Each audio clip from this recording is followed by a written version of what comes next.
ബഹുമാനപ്പെട്ട നാട്ടുകാരെ, പ്രിയമുള്ള ജനാധിപത്യ വിശ്വാസികളെ, പാലക്കാട് ജില്ലാ നെന്മാറ നിയോജകമണ്ഡലത്തിൽ MLA സ്ഥാനാർത്ഥിയായിട്ട് മത്സരിക്കുന്നുണ്ട്. ഇപ്പോൾ വോട്ടുകളെല്ലാം ചേർത്തിക്കൊണ്ടിരിക്കുകയാണ്. അപ്പോൾ അക്ഷയയിൽ പോയിട്ട് എല്ലാവരും വോട്ട് ചേർത്തി വോട്ട് ഉറപ്പുവരുത്തണം. SIRലൂടെ കുറേ വോട്ടുകളൊക്കെ വെട്ടിമാറ്റിയിട്ടുണ്ട്. മരിച്ചവരെയാണെന്ന് പറയുന്നുണ്ട്. പക്ഷേ സ്ഥലത്തുള്ളവരെയും കുറേ ആൾക്കാരുടെ വോട്ടൊന്നും ഇല്ല. അതെല്ലാം എല്ലാവരും അക്ഷയയിൽ പോയിട്ട് വോട്ടുകൾ ചേർത്തുന്നതിനുള്ള നടപടി സ്വീകരിക്കണമെന്നും അപ്പോൾ അതിനു വേണ്ട നടപടി സ്വീകരിക്കുമെന്നും മുൻ ഗ്രാമപഞ്ചായത്ത് മെമ്പർ ശങ്കരനാരായണൻ അറിയിച്ചു. ഇവിടെ നെന്മാറ നിയോജകമണ്ഡലത്തിൽ തൊഴിലില്ലാതെ ഒരു 5000-ഓളം ആളുകൾക്ക് തൊഴിൽ നൽകുന്നതിന് വേണ്ടി ഒരു പഞ്ചായത്തിൽ 500 പേർക്ക്, അതായത് ടെക്സ്റ്റൈൽസ് മേഖലയും തുണിമില്ലും ഇൻഡസ്ട്രീസ് ഏരിയയും വർക്ക്ഷോപ്പ്, ലേത്ത് എന്നിവ കൊണ്ടുവരുന്നതിനുള്ള നടപടി MLA ആയതിനു ശേഷം ചെയ്യുന്നതാണ്. അതിനു മുമ്പ് MLAക്ക് നിൽക്കുന്നതിന് മുമ്പ് ഇപ്പോൾ നെല്ലിയാമ്പതിയിൽ നിന്നും വെള്ളം പോത്തുണ്ടി ഡാമിലേക്ക് എത്തിക്കുന്നതിന് വേണ്ട സകല നടപടികൾ ഹൈക്കോടതി ഭാഗത്തുനിന്ന് വക്കീൽ ജേക്കബ് കുമാർ വക്കീൽ മുഖാന്തരം നടത്തിക്കൊണ്ടിരിക്കുന്നുണ്ട്.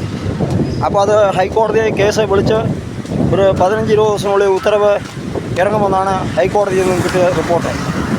അത് വന്ന ഉടനെ 50 കോടിൻ്റെ പദ്ധതിയാണ്. നെല്ലിയാമ്പതിയിൽ നിന്നും കേശവമ്പാറയിൽ നിന്നും ഒരു 400 മീറ്ററോളം ടണലിട്ട് വെള്ളം കൊണ്ടുവരുന്ന പദ്ധതിയാണ്.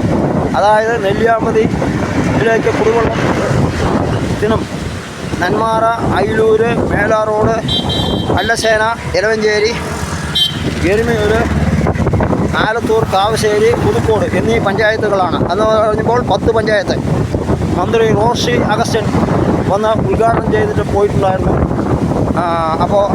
അപ്പോൾ വെള്ളം എത്തിക്കുന്നതിന് വേണ്ടിയിട്ടുള്ള നടപടി വലിയ ഭീമമായ പൈപ്പുകളൊക്കെ ഇട്ടിട്ടാണ് വെള്ളം കൊണ്ടുപോകുന്നത്. 2-ാം പഞ്ചിക്ക് വെള്ളം വിട്ട് കഴിഞ്ഞാൽ വെള്ളത്തിന് ടൈറ്റുണ്ട്.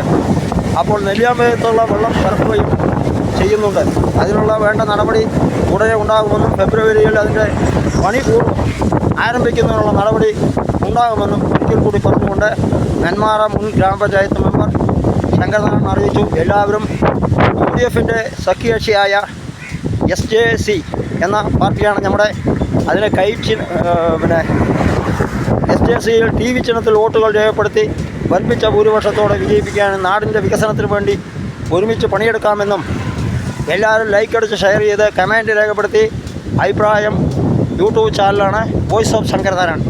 എല്ലാവരും ലൈക്ക് അടിച്ച് ഷെയർ ചെയ്യണമെന്ന് വളരെ താഴ്മയോടുകൂടി അഭ്യർത്ഥിക്കുന്നു സുഹൃത്തുക്കളെ.